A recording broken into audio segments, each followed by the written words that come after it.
My sister said I wasn't welcome at her wedding because I'd flirted with her fiancé. I thought that was the end of it until he stood up at the rehearsal dinner, called her a liar, and walked away from the altar. She tried to ruin my name, smear me across town, and begged me to lie to save her from the fallout. But I took the truth to court, and for once, someone believed me. I'm Michelle, and this is how I stopped being the scapegoat in my own family. I first heard about my sister's wedding from my grandmother. Not from a glossy save the date in the mail. Not a group text from my mom. Not even a tagged engagement post on Facebook. Just a casual sentence from Nana Ruth as she talked about the daffodils blooming early in her front yard. Emily's getting married this May. Did you know that I remember blinking at the cracked paint on my ceiling in Chicago, my phone pressed to my ear, her voice still floating through the speaker like she'd said nothing unusual. I sat up straighter. Wait, what? Emily's getting married to that nice man Gavin from her office. Human resources, I think. It's been in the works for months, sweetheart. You didn't know? No, Nana. I didn't. She hesitated, then like she realized something was off. I could hear the soft creak of her rocking chair, the hush of her garden wind chimes behind her. Oh, honey. I assumed your mom would have told you. Of course, she didn't. Why would she? I laughed, not because it was funny, but because the sharp sting of exclusion was already rising in my chest, and if I didn't laugh, I'd let it eat me alive. I ended the call politely and sat there in my tiny studio staring at the steam rising from my forgotten coffee. A whole wedding planned, a whole life event, and not a single word to me. But truthfully, was I surprised? Not really. I had been the ghost at every family event since I moved out at 18. It wasn't always this way though, the signs had been there since we were kids. Emily the golden daughter. I the complication. She was everything my parents wanted. Blonde, organized, a perfectionist with a polished smile and an impeccable transcript. I was quieter, more restless, obsessed with books and strange ideas, always pushing back against expectations I didn't ask for. Mom used to say I was too sensitive anytime I cried, even as a child. Dad would tell me to toughen up, that no one liked a girl who made everything a problem. And Emily. She thrived in that house. I think she always knew she fit better than I did. By the time I got to Northwestern, I stopped trying to belong. I called less. I visited less. I stopped explaining why I didn't come home for Thanksgiving and started spending holidays with friends or holed up with deadlines instead. I wasn't angry, at least not then. I just needed distance. My grandmother was the only one who called regularly. The only one who asked questions and listened long enough to hear the answers. Her voice was a thread that kept me tied to that family, however thin it became.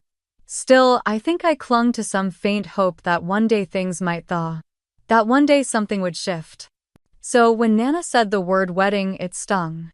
Not just because I didn't know, but because it proved I'd been entirely removed from their lives. And yet I still waited. 3 days passed after that call. I told myself maybe they were planning to tell me. Maybe there had been some mistake. Maybe they were going to invite me eventually. Then my phone rang. It was Emily. I stared at her name on the screen, my thumb hovering over the green icon. We hadn't spoken since Christmas, not really. Not after what happened then. Still curiosity won. I answered. Hey. A pause. Her voice was clipped. Hi, Michelle. I sat down on the edge of my bed. So, what's up? I thought we should talk. Okay, I heard her breathe in. Exhale. I don't want you at the wedding. Just like that. Not a hesitation. Not an ounce of discomfort. Just a flat statement, like she was telling me she'd canceled our brunch plans. I waited for her to follow it up with some excuse. A limited guest list, maybe. COVID capacity. Budget issues. But then she said it, because you flirted with Gavin. I blinked. What? At Christmas. You were completely inappropriate. Leaning and laughing too hard at his jokes. The way you looked at him. It was obvious. I almost laughed.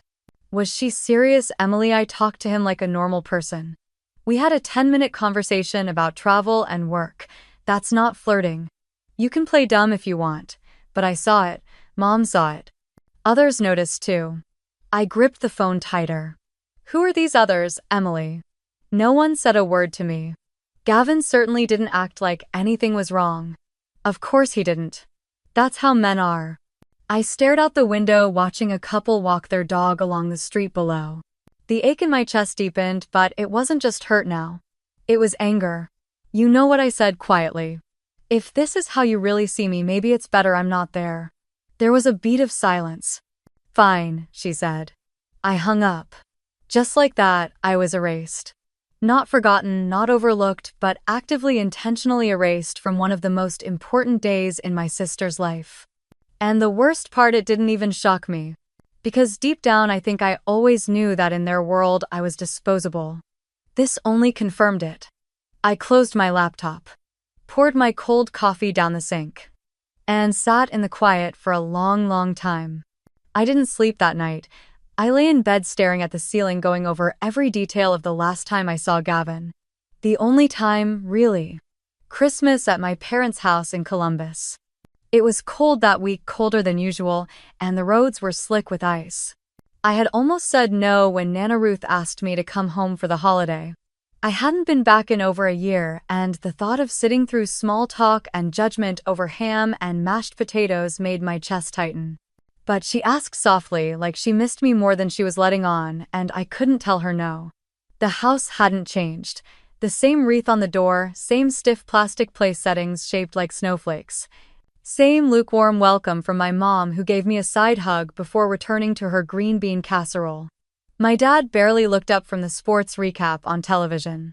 Emily, of course, was radiant. Fresh blowout manicured nails dress that looked like it cost half a paycheck. She smiled like she owned the room. And then there was Gavin. I'd heard about him in passing. HR at her company's smart successful, owns his condo, drives a Tesla. But I hadn't expected him to be kind. Not fake, polite, not forced nice. Genuinely warm. He offered to take my coat when I walked in. Asked if I wanted tea instead of wine. We ended up seated across from each other at dinner. My mom was busy praising Emily for organizing a charity drive at work. My dad asked Gavin something about golf, which he politely answered before turning to me. So Michelle, I heard you edit books. I nodded. Mostly nonfiction. Memoirs, personal development, the occasional ghostwriting project. That's really cool. He smiled. I'd never met someone who actually edits books. I always imagined it was just a red pen and long hours in dusty libraries. I laughed, surprised by how at ease I felt. Pretty close, actually. Minus the dust. He asked questions. Not in that performative way some people do when they want to look interested. He was genuinely curious. What kind of clients I worked with, what made a good manuscript, if I ever thought about writing my own. We talked about a ridiculous self-help author who kept confusing metaphors and thought burning bridges was a positive thing. Gavin laughed so hard he nearly choked on his cider. Across the table, I saw Emily stiffen. Her smile faded. She stared at me for a long beat, then looked down at her plate like it had offended her. I tried not to think too much of it. Maybe she was tired. Maybe she was annoyed that Gavin wasn't focused solely on her. After dinner, I helped Nana Ruth dry dishes. Emily disappeared upstairs. Gavin stayed behind to help put away leftovers, and I went to the living room to warm up near the fire. That's when she found me. Michelle. I turned. She was standing by the hallway, arms folded across her chest, jaw set. Come with me. She didn't wait. Just walked toward the hallway, and I followed, confused. She led me into the den and closed the door behind her. What was that? I frowned. What was what? At dinner. The laughing, the leaning, and the stupid flirting.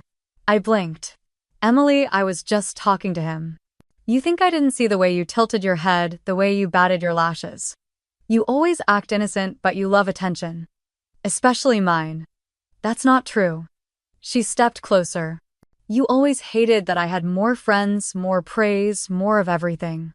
Now you're going after Gavin. I laughed, but it came out sharp. Are you serious? Don't play dumb. He's your fiancé, Emily. I barely know the guy. Exactly. And look how fast you jumped into his space. I stood there stunned. She was actually serious. The idea that a 10-minute conversation about editing and awkward metaphors meant I was seducing her future husband was so far from reality it almost felt like a joke. I wasn't flirting. She scoffed. Maybe you didn't mean to. Or maybe you did. You always had a thing for men who didn't belong to you. That hit like a slap. I stepped back. I don't know what's going on with you, but that's not okay. She stared at me for a long moment, her eyes cold. Then she turned and walked out. I stayed in that room for a while, letting the silence settle around me. I felt hot and embarrassed, my face burning from the accusation. I left early the next morning. Nana Ruth hugged me at the door and told me to drive safe. Emily didn't come downstairs. My mom waved from the kitchen window. No one asked why I was leaving before breakfast. And I never mentioned that night again. Not to anyone. Not until now. I called my mother the day after Emily told me not to come to the wedding. I didn't plan to. I had spent most of the night convincing myself to just let it go, to stop expecting anything different from people who had never really seen me. But something in me needed to hear it directly, to give them one last chance to prove they weren't completely blind. She answered on the third ring. Her voice was distracted, like she was stirring something on the stove or folding laundry. "Hi, Mom," I said carefully. "Oh, Michelle. You all right?" "Not really. I just got off the phone with Emily yesterday."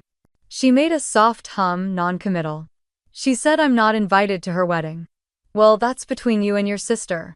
"No," I said. "It's not." She said it's because I flirted with Gavin. "You were there, Mom. You saw us talk." "Did you really think I was flirting?" There was a pause. Then, she sighed. "Michelle, I think you're reading too much into it. Your sister can be a little sensitive and you know how things looked from her perspective." I blinked. "What does that mean?" "Just maybe tone things down next time. Be mindful. Sometimes you come across a little intense." Intense. I felt my stomach drop. "So you think I did something wrong?" "I'm not saying that. I'm just saying maybe it wouldn't have hurt to be more aware. You're very independent, Michelle, and that can be intimidating." "To who?" "Gavin. He was the one asking me about my job." I answered. "That's not a crime." Her voice tightened. "Look, I'm not taking sides here. I just want peace. Can we not make this into a bigger issue?" I stared out the window at the buses groaning down Ashland Avenue, headlights bouncing off the dirty snow. "It already is a big issue, Mom. You're still family. Just give it time. These things blow over." I didn't say anything. After a few seconds of silence, she said she had to finish making dinner and hung up. I called my dad next. He picked up and sounded half surprised to hear from me. "Hey, kiddo, everything good?" "Not really." "Did Emily tell you she uninvited me?" Yeah. Your mom mentioned something. I figured you two would work it out. She said it's because I flirted with Gavin." Dad chuckled. "That sounds like one of those sister fights. You girls have always had your spats." "This isn't a spat, Dad. She's accusing me of something I didn't do. And now she's cutting me out of her wedding." He made a noise like he didn't know what to say. I could hear the sound of a football game in the background. "Look, you know how Emily is. She's always been high-strung. Don't let it get to you. These things pass." That was it. No defense. No real concern, just another shrug. Another brush off. I realized in that moment how many years I had spent twisting myself into knots trying to understand why nothing I did ever felt good enough for them. Why they never believed me when I was telling the truth. Why they always leaned in Emily's direction even when she was clearly in the wrong. I hung up without saying goodbye. Later that night, Nana Ruth called. She'd heard something from a cousin, one of those second-hand family whispers that spread faster than facts. "I heard you're not going to Emily's wedding," she said gently. I told her everything. The call. The accusation. The way Mom and Dad had responded.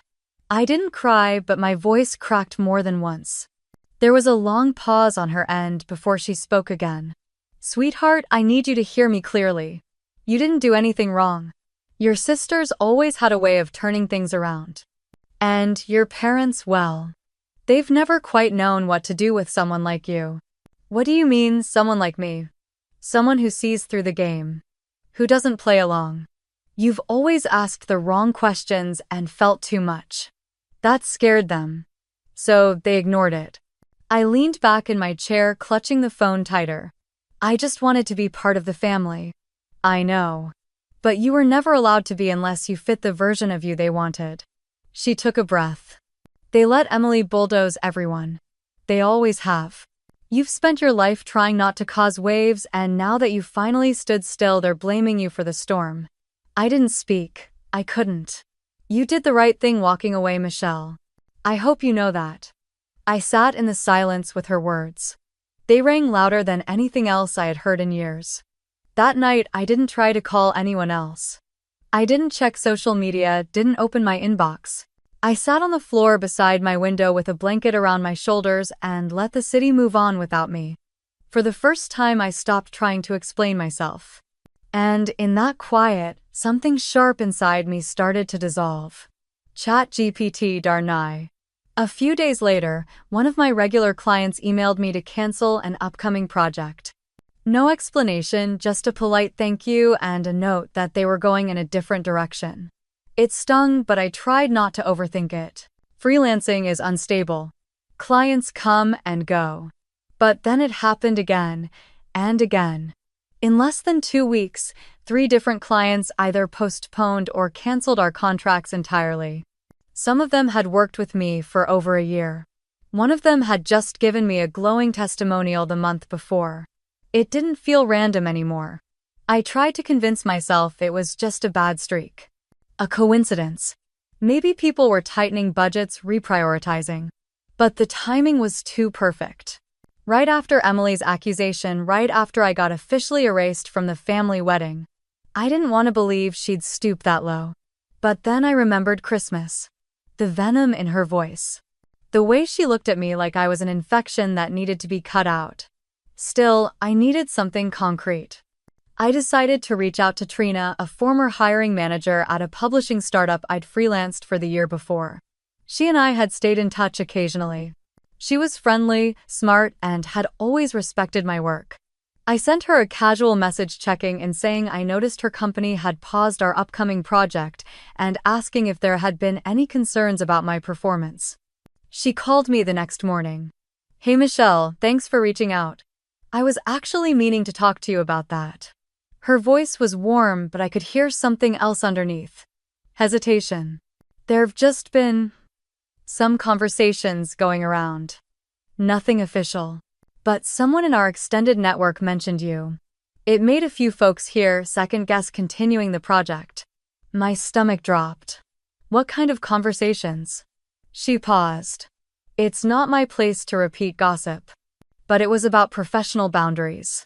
Someone said you were involved in some drama that reflected poorly. Do you know who said that? No names were given. It came up in a meeting and honestly I defended you. I told them I'd only had great experiences working with you. But the team got nervous. You know how it is. I do, I said quietly. She hesitated again. I hate to ask, but is any of it true? What are they saying, that you crossed a line with a client's partner? That there were inappropriate interactions? The breath went out of me like I'd been punched. None of that is true. I believe you. I really do. But once something like that starts circulating, it's hard to put the lid back on. The publishing world's small. People talk. I thanked her for her honesty and hung up. Then I sat on the edge of my bed staring at the floor, shaking. This wasn't just about being cut from a wedding anymore. This was about my reputation, my income, my name.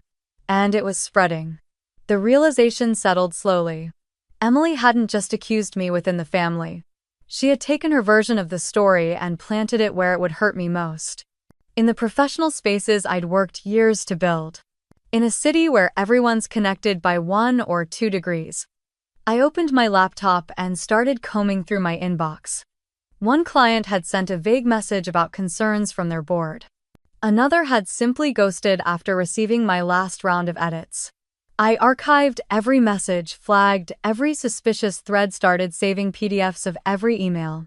I went back and checked LinkedIn. Sure enough, Emily had started following a few of my clients over the past month. People she'd never interacted with before. One of them had even commented on a photo of her and Gavin at a networking event weeks before she called me. She was planting seeds. I opened a new folder on my desktop titled Documentation. Then I picked up my phone and called my friend Lena, who worked at a nonprofit legal clinic downtown. Hey, do you know anyone who handles defamation cases? Why, I told her everything. Not the sugar-coated version, but the ugly, mortifying truth. About Christmas. About the wedding. About the cancellations. About the fact that I was losing work because my sister had decided to smear me out of spite. She was quiet for a moment. I know someone. He's not cheap, but he's good. I'll email you his info. Thanks. Michelle, I'm so sorry. I nodded though she couldn't see me. That afternoon, I wrote down everything I could remember. Every conversation. Every interaction with Gavin. Every red flag. I typed for hours, pouring it all into a document that felt both like a confession and a shield. I didn't know what my next step would be. I didn't know if I could prove what she'd done. But I knew I couldn't let it continue. Emily had crossed a line.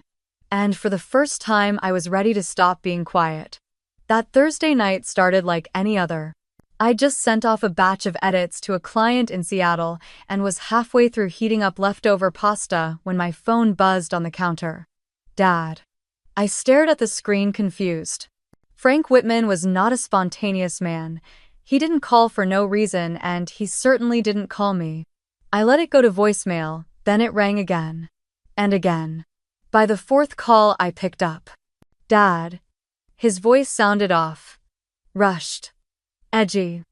Michelle, you need to come to the rehearsal dinner. What, right now? It's happening tonight at the church in Worthington. Gavin says he won't go through with the wedding unless you're there. I blinked, standing frozen with the microwave humming behind me. What are you talking about?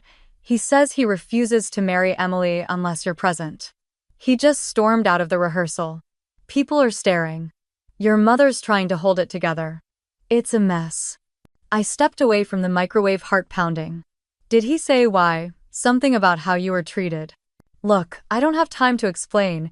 Just get over here, okay? Number what, I'm not coming, Dad. Michelle, she told me not to come. She accused me of flirting with her fiancé, and none of you stopped her. You let it happen. He exhaled loudly, frustrated. We didn't think it would blow up like this. You didn't think at all. Before he could answer, I ended the call. Less than a minute later, Nana Ruth rang. I answered immediately. Honey, are you all right? I'm fine. Did you hear what's going on? I just left the church, she said, breath still catching like she'd hurried through the cold. I didn't stay. I couldn't watch the whole thing play out. But yes, I was there. And you're not going to believe what happened. I sat down at the kitchen table, gripping the phone tighter. It started when Gavin asked calmly where you were. He said he thought you'd be part of the ceremony. And Emily just snapped. Right there in front of everyone. She said loud enough for the wedding party and both families to hear Michelle isn't coming because she flirted with Gavin. My eyes widened, heat rising in my chest. She said that, as clear as day. There was this awful silence. Gavin just stared at her for a full 10 seconds. Then he stood up. What did he say? He said, and I quote, "If her sister flirted with me, I would know. But Michelle didn't do anything wrong. I talked to her, that's all. I'm not marrying someone who lies to isolate her own sister." I covered my mouth, trying to steady my breathing. He told everyone he didn't want to marry into a family that treated people like that. Especially not when the accusations were false. He walked out of the church. His parents followed, so did the best man. The pastor was stunned. The room felt like it tipped sideways. Emily just collapsed into a chair, screaming that you ruined everything. Your mom froze. Frank looked like he was trying to disappear into the pews. No one knew what to do. I didn't know what to say. For once I had no words. Just a storm of conflicting emotions churning in my chest. Nana lowered her voice. He defended you, Michelle. Not because you asked him to. Not because you begged. He did it because he saw the truth. And it mattered to him. That means something. It means everything, I whispered. It was validation. Real public validation. After years of being ignored, Blamed, scapegoated, someone had finally stood up and said, "This isn't right," and not just anyone. Gavin. The man my sister was about to marry. Nana kept talking, but I barely heard her. My mind was racing. What happens now, I don't know. But for what it's worth, I'm proud of you. And I'm proud of him too. After we hung up, I sat in silence staring at the cold pasta still sitting in the microwave. I should have felt triumphant. Vindicated. But what I felt most was tired. Tired of being dragged into emotional wars I never started. Tired of people only seeing the truth when it was too late. Tired of the cost of being quiet. My phone buzzed again. Emily. I didn't answer. Then Mom. Ignored. Then Frank. Voicemail. Then texts began pouring in. From people I hadn't spoken to in years. A cousin in Denver. An aunt in Sarasota. A childhood friend who still followed me on Instagram. What's going on? Is it true? Why would you ruin your sister's wedding? You've always been dramatic. Each message chipped at me, not because I cared about their opinion, but because it was so predictable. They didn't ask what happened. They didn't want the truth. They just needed a villain to blame. And I was always convenient. But this time was different. This time someone had refused to play along. I pulled out my laptop and opened the folder titled Documentation. I added a new note, the 11th of January 2025. Gavin Thomas publicly withdrew from the wedding rehearsal after defending my integrity. I saved it. And then, without checking my phone again, I unplugged it, drew the blinds, and poured myself a cup of tea. Outside, the snow had started falling harder. Inside, for the first time in a long time, I felt still. I had barely taken 2 sips of tea before my phone lit up again. This time, it didn't stop. 3 missed calls in under 5 minutes, all from the same name. Emily. I stared at the screen, thumb hovering over the decline button, but something in me, curiosity, maybe made me pick up. Her voice hit me like a tidal wave. She was sobbing so hard I could barely understand her. Michelle, please. Please. You have to help me. I didn't say anything at first. I just waited. They're calling everything off, she cried. The venue, the cake, his parents canceled the catering. Gavin's not answering any of my calls or messages. He won't talk to me. He told his mom to handle everything. She won't even speak to me directly now. You have to help me fix this. My heart thudded, but my voice was calm. Why are you calling me? Because you started this. I laughed quietly. I didn't start anything. I didn't ask to be part of your wedding, remember?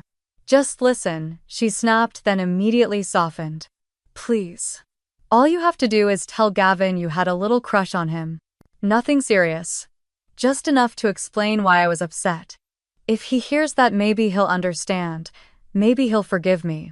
You want me to lie? Not lie, she insisted. Just bend the truth a little. Say you used to like him. That you felt something. That you were trying to be subtle, but it got misinterpreted.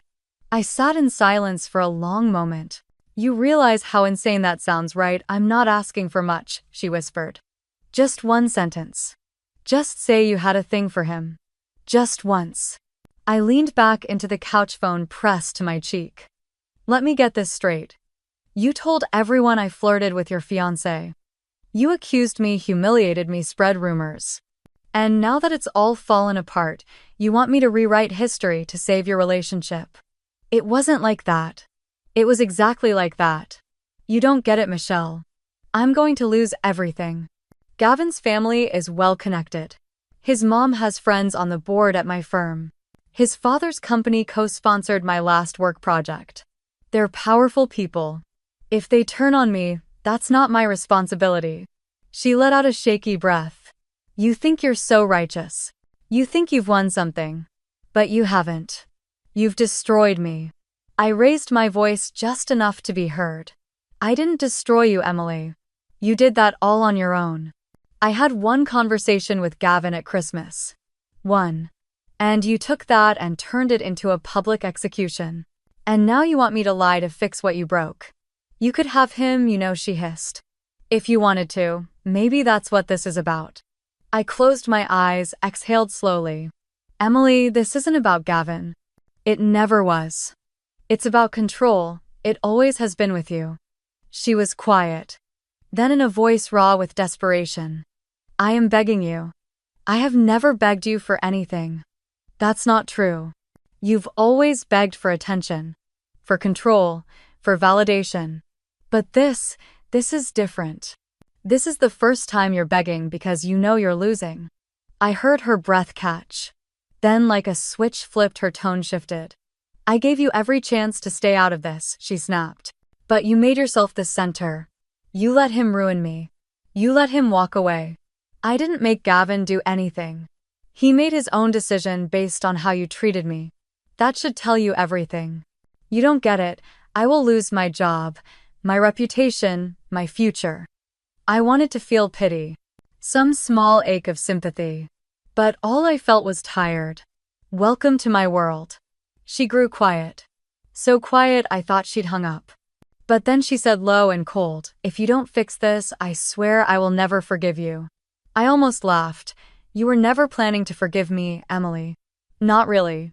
You were just hoping I'd stay quiet while you burned everything down. And with that, I ended the call. I turned off my phone, dropped it face down on the table, and sank back into the couch. The silence afterward was thick but not heavy. It was clean. It was mine. I wasn't the little sister anymore. I wasn't the scapegoat or the strange one or the girl in the background waiting to be allowed into the room. I was someone who finally said no. And no matter what came next, that wasn't going to change. The next morning it began. Voicemails. Dozens of them. My inbox pinged nonstop. Texts from people I hadn't spoken to in years. A cousin in Arizona. A high school friend who had long since unfollowed me. Even a former neighbor who once babysat me when I was 8. You should be ashamed of yourself. How could you do this to your sister? You've always been jealous. Now look what you've done. Some didn't even try to be subtle. Homewrecker. Snake. Selfish little girl. Each message hit like a slap. Some of them used words I hadn't heard since middle school. One even accused me of planning it all along. I opened Facebook and saw a post in one of the local Columbus community groups. Anonymous, of course, but the details were unmistakable. Not naming names, but I think people should be warned about those who smile at family gatherings while secretly trying to steal someone else's fiancé. Disgusting behavior. Some of us were there. We saw it happen. Hundreds of comments. I closed the app, heart thudding. The world was closing in. I didn't leave my apartment that day. I couldn't. Every time I stood up, a wave of nausea hit me. My hands shook. My skin itched with invisible heat. I sat by the window in my robe, phone turned off, blinds half closed, unable to stop staring at nothing. That night, I didn't sleep.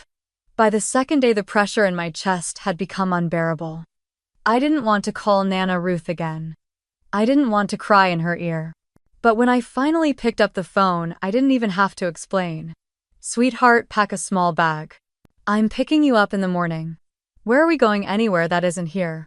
She showed up with hot cocoa and a car already packed with snacks, blankets, and one of those touristy Ohio travel mugs I'd given her years ago. We drove south away from Columbus through winding rural roads that twisted around frozen hills and barren trees. After 2 hours, we stopped at a little cabin near Hocking Hills. Quiet, tucked into the woods, with nothing but the sound of wind brushing over pine needles. I didn't speak much the first day. She made tea, built a fire, handed me a blanket, and sat beside me without asking questions. The second morning I cried. I hadn't meant to. I'd been sitting on the porch watching birds flit between snow-covered branches when the weight of it all cracked me open. I sobbed until my throat burned, face buried in my knees. She didn't try to stop me. She just sat next to me, warm hand resting on mine. It's all right, Michelle. Let it out. By that afternoon, I felt like I could breathe again. The next day, I drove back to the city and kept my long-overdue therapy appointment with Dr. Tori Keating, a therapist I had started seeing just before the holidays. She greeted me with a smile and a cup of chamomile, same as always. Rough week, something like that. Want to talk about it? So I did. I told her everything. About the wedding. The rehearsal. Gavin walking away. Emily's meltdown. The harassment. The calls. The messages. The online posts. I told her about the night Emily called begging me to lie. About how she said I ruined everything. And when I finished, Dr. Keating leaned forward slightly and said, "What's the story you were always told about yourself and your family?" I frowned. "What do you mean?" "I mean the role you were given. Every family has unspoken stories. You were the problem," I said before I could stop myself. The weird one, the dramatic one, the too sensitive little sister. And Emily, the golden child. The one who could do no wrong. She nodded slowly. When you challenged that dynamic, even by simply existing, they pushed harder. And now that Gavin saw you clearly, that narrative cracked open. That's why they're angry. You didn't just upset a wedding. You disrupted the story they needed to believe. I felt something click into place. Not sudden, but steady. Like a puzzle piece I didn't know I'd lost. I wasn't just fighting Emily. I had been resisting a system. A long, quiet campaign of dismissal. Of being unseen. Of being blamed for every disruption. I took a deep breath. I think I've spent my whole life trying to earn a place that was never meant for me. Dr. Keating nodded.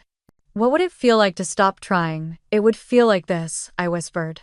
And in that room, surrounded by warm light and quiet understanding, I realized something I hadn't allowed myself to admit until then.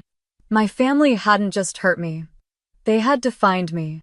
And now, for the first time, I was beginning to define myself. 2 nights later, I received a message that stopped me cold. It was from Nicole Harper, someone I hadn't spoken to in well over a decade. "Hey, Michelle, I know it's been a long time, but I saw what's been going on. I wanted to reach out. I think we need to talk." Emily did something like this to me too. I stared at my phone for a full minute before responding. Nicole had been a grade ahead of me at Worthington High. We weren't close friends, but I remembered her clearly. She was the quiet girl with the sketchbook and long auburn hair, always sitting near the edge of the lunch crowd, but never really in it. We'd shared a few classes. She was soft-spoken, artistic kind. The kind of girl people underestimated because she didn't make noise. We arranged a phone call later that evening. Her voice was steady when she picked up, but there was an edge underneath it. A tiredness I recognized all too well. "I'm sorry to come out of nowhere," she began. "But when I saw your name mentioned in some of those posts, and heard what happened at the wedding, I just knew. I've seen this before. From Emily, yeah. Back in high school." She took a breath, then launched into the story. It was junior year. Nicole had been dating a boy named Ryan Kellogg for a few months. He was popular, a swimmer, the kind of guy who smiled with his whole face. Emily had apparently had a thing for him the year before, but he never reciprocated. Still, that didn't stop her from deciding Nicole had stolen him from her. According to Nicole, Emily started small, cold shoulders, odd glances. Then the rumors began. Emily told their friend group that Nicole had been secretly flirting with Ryan while pretending to be her friend. That she had backstabbed her. That she couldn't be trusted. She cried in front of people. Made herself the victim. And it worked. Within a week, Nicole had lost nearly every friend she had. People started leaving sticky notes in her locker calling her a traitor. She got anonymous messages on MySpace telling her to watch her back. Even one teacher who had been friendly before started treating her like a disappointment. She was devastated. But worse than the isolation, Nicole said, was the confusion. Because no one had asked her side. Everyone just believed Emily. "I didn't even fight back," she told me. "I shut down. I stopped going to school events. I stopped drawing. Senior year, I pretty much disappeared. I sat on the floor of my apartment back against the couch, listening with a tight knot in my stomach." Nicole's story was a mirror. And she wasn't the only one. That was the most chilling part. Emily hadn't just gone after me. She had a history, a pattern, a formula. Find someone who threatens her spotlight, twist the story, frame herself as the wronged one, destroy the other person's credibility while playing victim. I asked Nicole why she never spoke out. "Because I didn't think anyone would believe me," she said simply. Emily was so good at controlling the narrative. And back then, I didn't even understand what was happening. I just thought I was too sensitive. That maybe I had done something wrong and didn't realize it. I know that feeling. I hesitated before asking. Would you be willing to put any of that in writing? I'm collecting documentation right now. I don't know what I'll end up doing, but if it becomes legal, I may need someone to speak to her history. There was a long pause. Then Nicole said yes. Absolutely. I'll write everything down. I still have emails, old messages, even a screenshot or two, and if you need me to talk to someone officially, I will. I didn't know what to say. I swallowed the lump in my throat. Thank you. I mean it. You don't need to thank me, she said. I've been waiting over 10 years to be heard. When we hung up, I sat for a while in the dark, the glow from my laptop, the only light in the room. For years I had believed I was uniquely broken. The difficult sister, the emotional one, the black sheep. But now with Nicole's voice in my ear and her story so painfully close to mine, I saw the truth. Emily didn't just have a temper, she had a pattern. She didn't just lash out, she planned, she manipulated. She used social shame as a weapon and dressed it up as hurt feelings. And for the first time, someone else had stood up and said, "Me too." I opened my laptop and created a new folder inside the documentation file. I titled it Historical Pattern. I copied Nicole's messages, transcribed everything I remembered from our call, saved the screenshots she emailed me later that night. She wasn't just a witness, she was proof. This wasn't one incident, this was a cycle. And finally, the cycle was breaking. One morning I stepped outside to head to the grocery store and found my front tire completely flat. Again. It was the second time in a week. I stood there staring at it, grocery list in hand, while the cold January wind bit through my coat.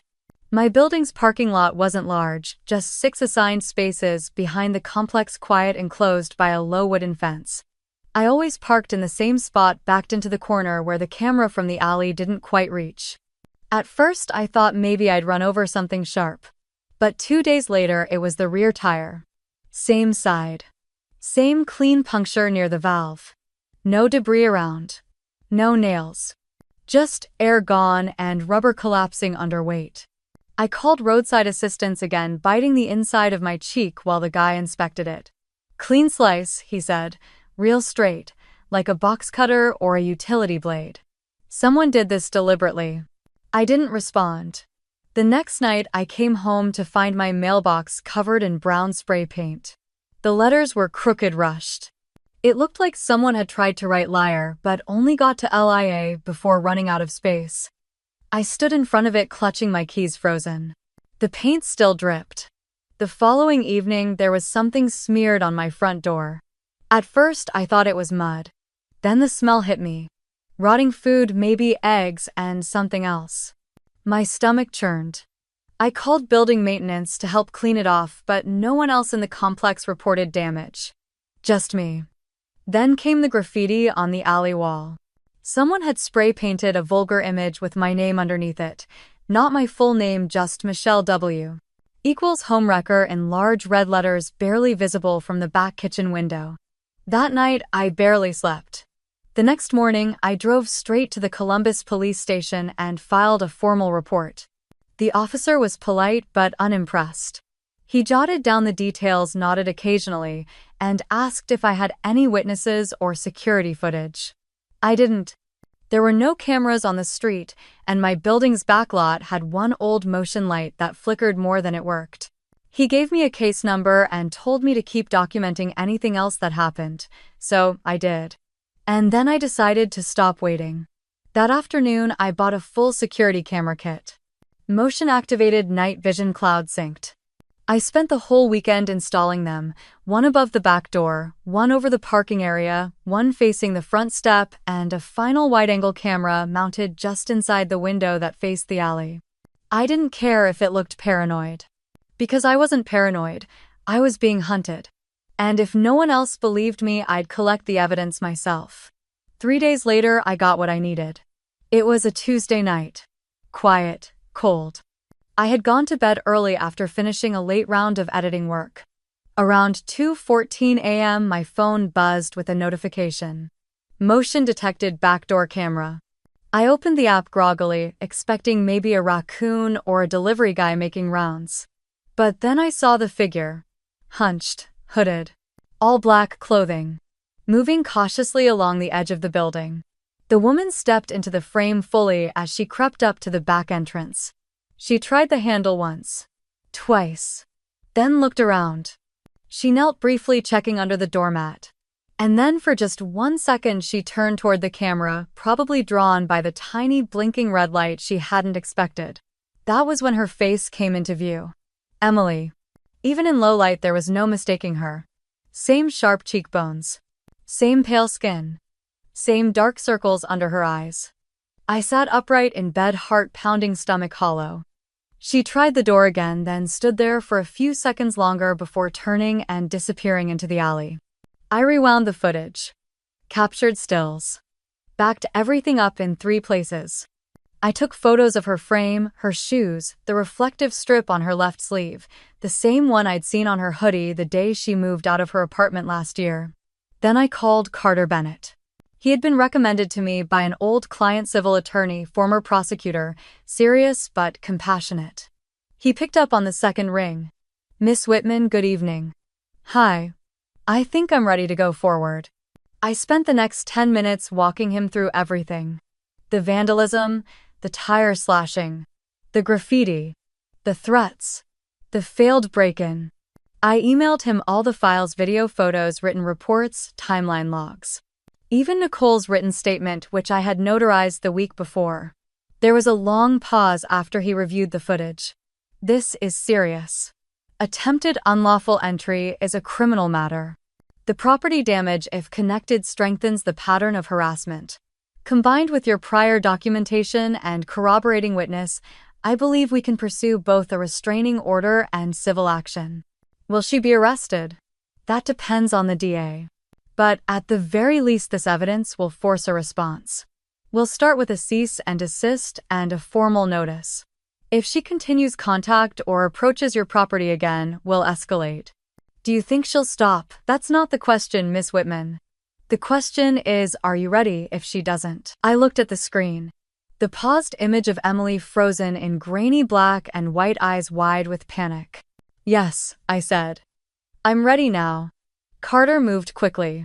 Within 48 hours, he sent out the formal cease and desist letter to Emily, detailing the full list of incidents, the repeated vandalism, the attempted break-in caught on video, and the history of social media harassment. It was clinical, precise, impossible to misinterpret. A copy was sent to her attorney along with notice that if any further contact occurred, direct or indirect, we would escalate. I expected silence. Instead, we received a response just 2 days later. Emily had retained a new lawyer, someone flashier this time. I imagined him with slicked back hair, a Bluetooth headset, the kind of man who thought intimidation passed for strategy. The letter he sent was polished but condescending. It opened with language about family disagreements, minor misunderstandings, overreactions. Then it pivoted into accusation. It claimed I had been publicly maligning my sister and causing irreparable reputational harm to the Whitman family. It said I had overstepped in a deeply personal matter that should have been handled within the bounds of kinship. And then the final sentence, carefully buried in the 3rd paragraph, Miss Whitman would be wise to cease further actions for the sake of family dignity and long-term reconciliation. When Carter read that part aloud to me, he didn't even blink. "Classic bluff," he said. "Trying to shame you into backing off. They know they're losing." So we filed. First, Carter submitted the criminal complaint to the Franklin County District Attorney's Office, including the police reports, surveillance footage, and photographic evidence. The DA accepted the case and filed 2 charges: attempted unlawful entry and misdemeanor criminal trespass. Then came the civil suit. It included 4 counts: defamation, harassment, property damage, and intentional infliction of emotional distress. Carter calculated damages to my freelance business, citing 3 lost contracts, a terminated long-term client, and estimated ongoing reputational loss. The total came to $35,000. I signed the paperwork with a hand that didn't shake. Word got around quickly. A few days later, I received a call from my Aunt Lisa, who lived in Dayton. Her voice was low and disappointed. "You really think dragging your sister to court is the answer?" I hung up. Then came a text from my mother. "This is a family matter, not something to be aired like dirty laundry. You're humiliating all of us." I didn't respond. It was always the same message, wasn't it? Stay quiet. Keep peace. Protect the image. Even when that image was built on years of erasure. Emily's side tried to delay the proceedings, arguing that more time was needed to gather context. The judge denied the motion. The criminal hearing and civil trial were scheduled for the same week in late March. The morning of the hearing, the courthouse smelled like bleach and floor polish. I wore navy and gray hair pulled back, a simple silver bracelet from Nana Ruth. She sat behind me with her hand wrapped gently around my wrist the entire time. Emily arrived in a black pantsuit and oversized sunglasses, her lawyer by her side. She didn't look at me. The criminal hearing came first. Carter presented everything in crisp order: first the timeline of incidents, then the security footage.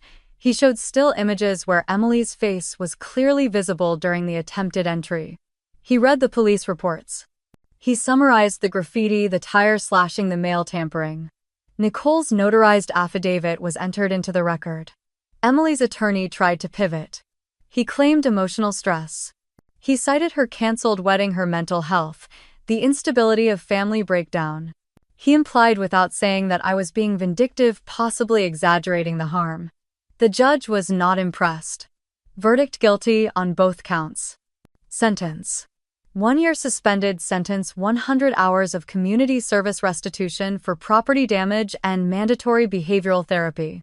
A no-contact order was issued effective immediately.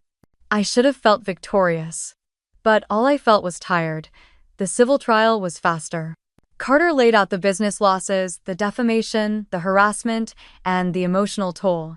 He showed how the posts from Emily's friends and her passive-aggressive smear campaign caused quantifiable damage. Emails from potential clients who pulled out, texts from former partners who cited reputation concerns.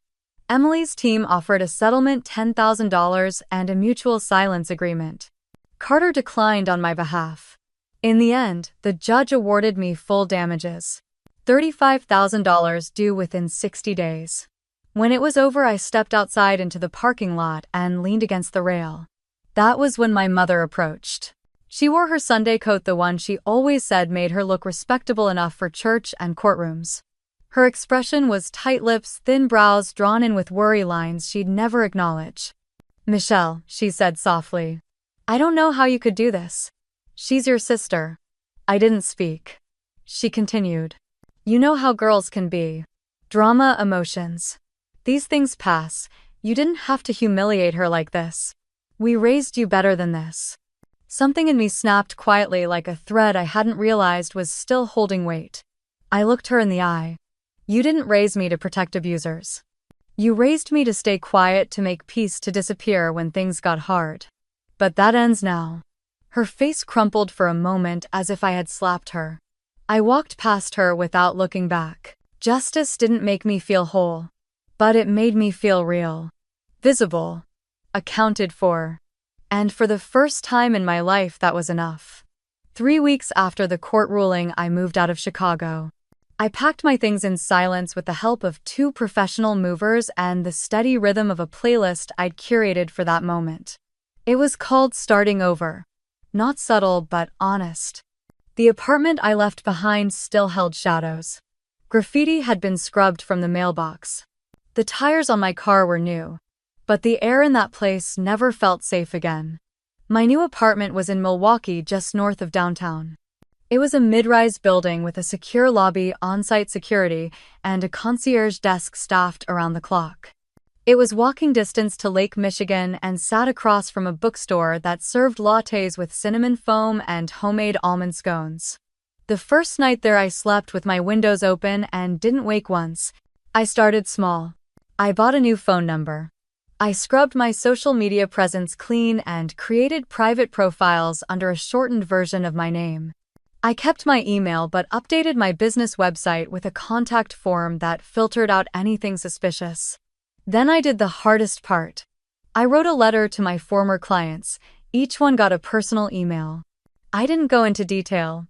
I didn't talk about court or police or restraining orders. I simply acknowledged that my recent availability had been inconsistent and explained that I had taken time to manage a personal situation involving family conflict and targeted harassment. I apologized if my absence caused disruption. I thanked them for their past trust. I let them know I was open for new work and willing to re-earn their confidence. The responses trickled in slowly, but they came. One client, a local nonprofit in Chicago I had worked with for 3 years, replied immediately. She said she appreciated the honesty and had a new project starting in April. Another said he had already filled the spot but would keep me in mind. 2 others never responded. And then something unexpected happened. I received an email from a small publishing house in Madison, Wisconsin. Dear Michelle, we recently came across a blog post written by a contributor who shared part of your story anonymously. The author didn't name you, but it was clear they were a former client of yours. They spoke of your professionalism, your grace under pressure, and your resilience. We were deeply moved. And we're looking for a long-term freelance editor for several new nonfiction titles. Would you be open to a conversation? My hands shook as I read it. We spoke later that week.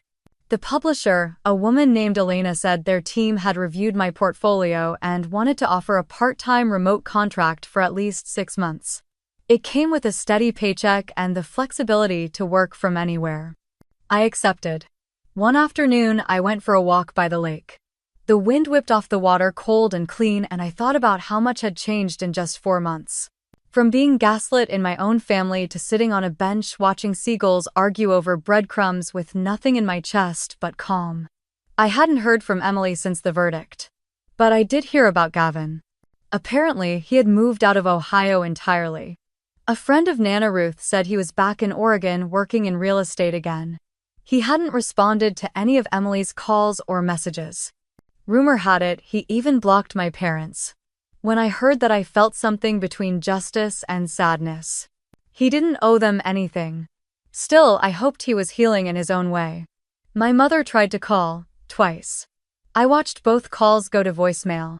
I didn't listen to the messages. I didn't need to. Sometimes silence is not distance, it's protection. Later that night, I called Nana Ruth. She picked up on the second ring. "Sweetheart, how's the new place?" "Peaceful," I said. "I actually sleep now." "I'm glad," she replied.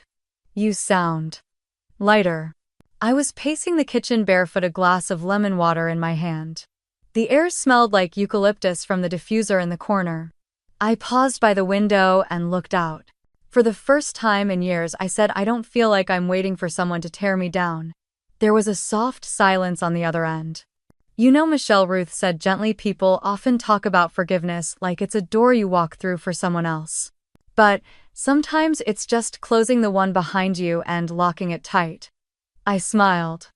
I'm still learning what forgiveness looks like, but I think locking the door was a good start. That night, I journaled for the first time in months. I didn't write about Emily, or my mother, or court. I wrote about walking past a bakery that smelled like orange glaze and cardamom. About the sound of leaves in the wind by the lake. About the way my new apartment felt like a space I had built entirely for myself. I wasn't writing to survive anymore. I was writing because I had space again. Breath, stillness. And even though there were cracks, even though not every part of me had healed yet, I knew something had shifted. I was no longer the girl who curled her shoulders and waited for permission to exist. I was not a victim. Not anymore. The first time I ever felt truly invisible wasn't in high school or even college. It was in the 5th grade during Thanksgiving dinner. Emily had just been awarded something for perfect attendance. My parents beamed as she held up her certificate, and everyone clapped. I remember sitting there with mashed potatoes going cold on my plate, wondering if anyone had noticed the short story I got published in the school newsletter that same week. No one asked. No one knew. That night, when I brought it up to my mom, she gave a distracted smile and said, "That's nice, honey. Now help your sister clear the table." It would take me almost 2 decades to understand that the silence that followed moments like that was not accidental. Now, I live in a quiet apartment on the east side of Milwaukee. It's not fancy. The floors creak a little in the hallway and the heat sometimes clicks in the middle of the night. But it's mine. The lease has my name on it, and the front desk greets me with real smiles, and my mail is never defaced. I can sleep through the night without checking the lock 3 times. Juniper, my silver tabby, has decided the kitchen window is her throne. She perches there every morning to watch the birds in the pine trees across the street, flicking her tail like she's plotting something fierce. I started a habit of writing early before the noise of the day creeps in. Coffee in hand, cat on the windowsill, manuscript glowing on the screen. Some mornings I just sit in the quiet and let it all settle in. What healing actually feels like. I'm currently editing my first full-length manuscript for a small independent publisher in Madison. The offer came after a former client anonymously posted a piece on their blog, defending me writing about what it means to watch someone be torn down unfairly and how standing with them can change the outcome. I cried the first time I read it. I hadn't known anyone still saw me clearly. The manuscript isn't about revenge. It isn't even about Emily. It's about boundaries. About coming back to yourself when everyone else has tried to rewrite your story for you. It's about the quiet dignity of survival and the louder joy of reclaiming space. Gavin never reached out after the hearing, and I don't blame him. I heard through Ruth that he moved back to Oregon and changed his number. He's working again, rebuilding. The last thing he said to Emily at that rehearsal dinner still echoes in my mind sometimes. If your sister flirted with me, I'd know. She didn't. Simple, direct. True. Emily has gone silent, at least for now. Her social media accounts are private. The last post anyone saw from her was a photo of a new journal and a quote about fresh starts. I hope she's getting help. I hope she's sitting with the weight of everything she created and learning to name it. My mother still tries to call. I let it ring every time. Sometimes she leaves voicemails, ones I don't listen to. Ruth said she cried at Easter telling relatives she didn't understand how I could throw away everything we built as a family. But we never built anything. Not together. All I did was stop patching the cracks they refused to admit were there. Ruth, as always, has remained my lighthouse. She sent me one final letter handwritten on a soft cream card with pressed lavender on the border. I keep it tucked inside the cover of my manuscript. Her words were short but strong. You've become the woman they should have been proud of, and even if they never say it, I see you. And I am proud enough for all of them. Love always, Ruth. Sometimes I read it before I sit down to work just to steady myself. Last week, I submitted the second draft of my manuscript. My editor sent back a simple note: your voice is clean. True, unflinching. You don't write like someone who still needs to prove anything, and maybe that's the best thing anyone's ever said to me. Because that's it, really. I don't need to be understood by the people who spent years misunderstanding me on purpose. I don't need to be forgiven for standing up. I don't need to be small to make others comfortable. I'm no longer the inconvenient sister. The weird one. The problem to fix. I'm a woman who told the truth and survived it. And I am exactly where I'm meant to be. If you've ever been blamed for something you didn't do, if someone you love made you feel like you weren't enough, if you've spent your whole life trying to belong in a place that only wanted pieces of you, I hope you'll leave a comment and tell your story. And if stories like this remind you that you're not alone, subscribe to this channel so you won't miss the next one. Thank you for listening. Thank you for staying. There's more to come. Always.